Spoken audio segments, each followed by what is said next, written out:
چاہے تو ایک 100 پیر کے مزار پہ حاضری دے آ، لیکن جب تک ابا راضی نہیں اتنی دیر تک اللہ راضی۔ یہ حدیث پاک ہے، حضور نے فرمایا جس کے والد راضی اس کا اللہ راضی، اور جس کا باپ ناراض اس کا اللہ۔ ہاں بے شک، اب یہ حدیث ہے نا، تو سارے ولی ایک طرف بیٹھ جائیں، کہیں یا اللہ بخش دے مرید کو، لیکن اگر ابا کہے یا اللہ نہ معاف کرنا، تو اللہ ان اولیاء کی نہیں مانتا، والد کی مانتا ہے۔ اس لیے بلے شاہ آسمانی اڈ دیاں پڑھنا ہے، جیڑا گھر بیٹھا انہوں پڑھیا ہی نہیں۔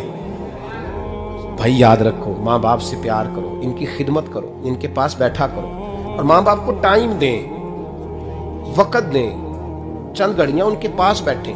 آپ یقین کریں ابا جی سے آپ مشورہ کر لیں، صرف مشورہ، مرضی بے شک اپنی کریں، لیکن اس مشورے میں آپ کو اتنا سایہ ملے گا کہ زندگی میں کبھی ناکامی نہیں ہوگی۔ اور اسی سجن دی مننی ابے دی نہیں مننی، وہ پھٹے پہ جو نلائق ہماری طرح کا بیٹھا ہے اس سے مشورہ لینا ہے، والد سے نہیں لینا۔ باپ کے پاس بیٹھیں، اس سے مشورہ لیں۔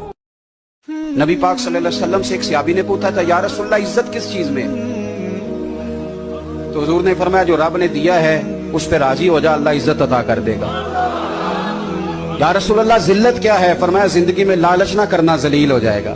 نماز کا چھوڑ دینا رشوت کھانے سے بڑا جرم ہے، قتل کرنا بڑا گناہ سمجھتے ہیں، نماز کا چھوڑ دینا قتل سے بڑا جرم ہے۔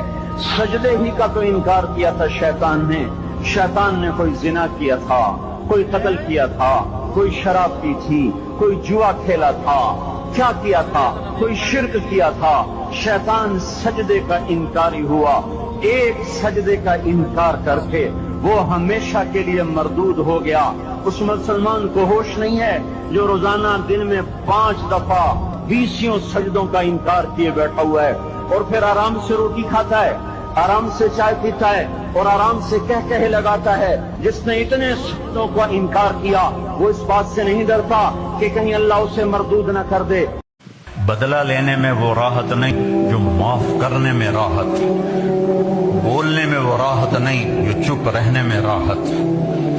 آپ جہاں مرضی رہو، اپنی زبان قابو میں کر لو،